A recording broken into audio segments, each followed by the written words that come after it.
بسم اللہ الرحمن الرحیم۔ السلام علیکم۔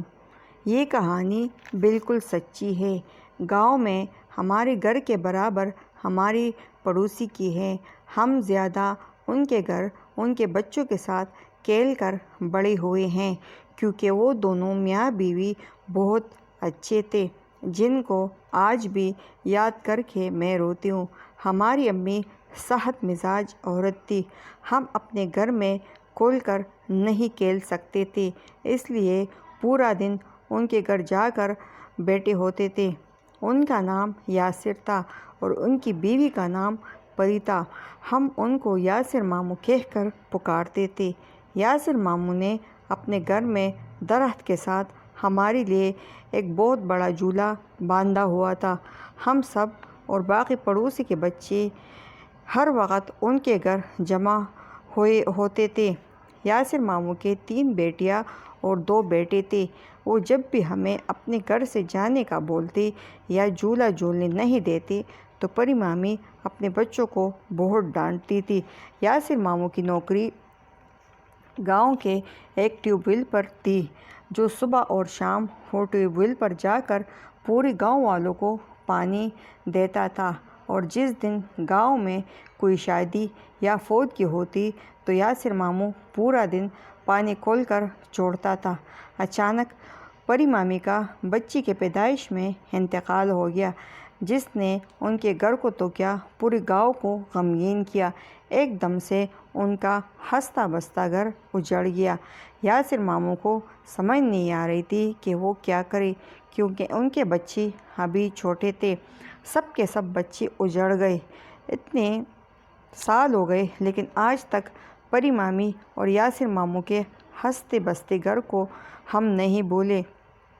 کبھی کبھی میں سوچتی ہوں کہ کاش وہ ٹائم واپس آ جائے۔ اللہ، تو نے ان کے بچوں کو اتنی کم عمر میں اتنا بڑا دکھ کیوں دیا؟ لیکن اللہ کے مرضی کے آگے کوئی کچھ نہیں کر سکتا۔ اس طرح یاسر ماموں کے لیے بہت مشکل ہو گیا۔ پھر اپنے بھائیوں نے، جو ان سے الگ ایک گاؤں میں رہتے تھے، دوسری شادی کا مشورہ دیا، لیکن یاسر ماموں نے منع کیا کہ ابھی میری بیوی کو صرف 4 مہینے ہوئے، میرا غم ابھی بالکل تازہ ہے۔ لیکن اپنوں کے ساتھ ساتھ پڑوسیوں نے بھی مجبور کیا دوسری شادی کرنے پہ۔ یاسر ماموں کی اب دوسری شادی ہو گئی۔ دوسری مامی بھی بہت اچھی تھی، ان کے بچوں کو اپنے بچوں کی طرح پالنا شروع کیا، لیکن ہم نے ان کے گھر آنا جانا بہت کم کر دیا۔ دوسری مامی کو بھی اللہ نے 2 بچے دیے، بیٹا اور بیٹی۔ یاسر ماموں کے دوسری شادی کو مشکل سے 4 سال ہوئے کہ اچانک ان کو دل کا دورہ پڑا اور ان کو ہسپتال میں داخل کیا۔ کسی کے ذہن میں بھی نہیں تھا کہ اب ایک اور قیامت آنے والی ہے۔ اور ہسپتال میں 18 دن بعد یاسر ماموں کا انتقال ہوا۔ یاسر ماموں کے ساتھ ان کا بڑا بھائی ہسپتال میں تھا۔ دسمبر کا مہینہ تھا، سخت سردی تھی۔ یاسر ماموں کے بڑے بھائی کہہ رہے تھے کہ ماموں اپنے ہوش و حواس میں تھا۔ مجھے بولا کہ بہت گرمی آ رہی ہے، پنکھا چلاؤ جلدی۔ انہوں نے پنکھا چلا دیا فل سپیڈ میں۔ یاسر ماموں نے اپنے بڑے بھائی کا ہاتھ پکڑا، اتنا زور دیا کہ وہ چیخ اٹھے درد سے۔ یاسر ماموں نے اپنی آنکھیں بند کی اور زور زور سے بولا کہ ابو اور پری مجھے لینے آ گئے۔ تو ماموں کے بھائی نے بولا کہ مجھے بہت ڈر لگا اور میں ان سے بمشکل اپنا ہاتھ چھڑا کر وارڈ سے باہر بھاگا، ڈاکٹروں کو بلا کر لایا۔ اتنے میں یاسر ماموں انتقال کر چکے تھے، جو کسی کے وہم اور گمان میں بھی نہیں تھا۔ ایک بار پھر ان کے بچوں پہ قیامت ٹوٹ پڑی۔ رات کا ٹائم تھا۔ اچانک یاسر ماموں کی لاش گاؤں آ گئی اور پورے گاؤں میں ایک کوہرام مچ گیا۔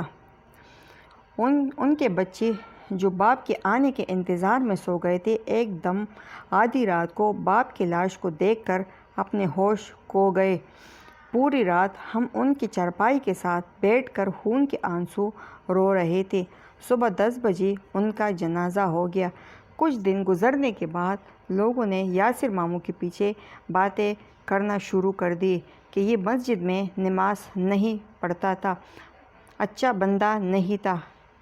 طرح طرح کی باتیں جو لوگوں کی عادت ہوتی ہے شروع کر دی کہ اللہ تعالیٰ نے پتہ نہیں کیا کیا ہوگا ان کے ساتھ۔ ان کو فوت ہوئے 8 ماہ گزر گئے۔ ان دنوں بہت بارش ہوئی۔ گاؤں میں لوگ اپنے پیاروں کے قبروں پر چلے گئے کہ بارش کی وجہ سے قبرستان میں قبروں کو کوئی نقصان تو نہیں ہوا۔ دیکھا تو یاسر ماموں کے قبر میں پانی داخل ہوا تھا، جس سے قبر کا پاؤں والی سائیڈ گر گئی تھی۔ گاؤں والوں نے ان کے بھائیوں کو اطلاع دی۔ اتنے میں ان کی بڑی بیٹی اور بھائی قبرستان میں آ گئے۔ انہوں نے قبر سے مٹی ہٹانا شروع کر دی۔ گاؤں کے کچھ لوگوں نے باتیں کرنا شروع کر دی کہ یہ برا آدمی تھا، اس لیے اللہ نے ان کا قبر کا پانی سے بھر دیا۔ خیر، قبر سے سارا پانی نکالا تو دیکھا کہ ان کا کفن بھی پوری طرح میلا ہو گیا تھا۔ بھائی نے کفن چینج کرنے کا فیصلہ کیا۔ پاؤں سے کفن ہٹا دیا تو ان کے پاؤں بالکل ٹھیک تازہ لگ رہے تھے۔ ان کی بیٹی نے جلدی سے باپ کے پاؤں چیک کرنا شروع کر دی اور ساتھ میں چیخ چیخ کر بول رہی تھی کہ ابو کا جسم بالکل صحیح اور تازہ ہے۔ سارے لوگ اکٹھے ہو گئے۔ سب نے مل کر قبر کو اوپن کیا۔ ان کے چہرے سے کفن ہٹایا تو سب کے منہ سے اللہ اکبر کے نعرے بلند ہوئے، کیونکہ ان کا چہرہ نور سے چمک رہا تھا۔ واقعی وہ دیکھنے والا تھا۔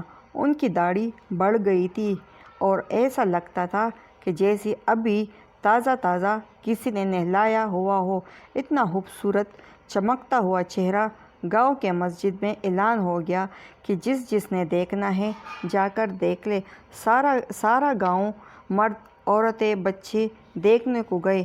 یاسر ماموں کے سارے بچے ایک ایک ہو کر باپ کے ساتھ ایک بار پھر چمٹ کر چیخ چیخ کر رو رہے تھے۔ 2-3 گھنٹے بعد ان کی کفن کو چینج کر کے واپس عزت کے ساتھ ان کی قبر کو بند کر دیا۔ دوستو، اللہ تعالیٰ کی ذات بہت بڑی ہے۔ تو یاسر ماموں کے بارے میں جو باتیں کر رہے تھے، اللہ تعالیٰ نے دکھا دیا کہ جو تمہاری نظر میں برا تھا وہ میرے نزدیک بہت اچھا انسان ہے، اور ہمیں کسی کے بارے میں کبھی ایسا نہیں کہنا چاہیے۔ تو اگر آج کی کہانی آپ کو پسند آئی تو میرے چینل کو سبسکرائب کریں تاکہ آنے والی کہانی بھی آپ تک پہنچ سکے۔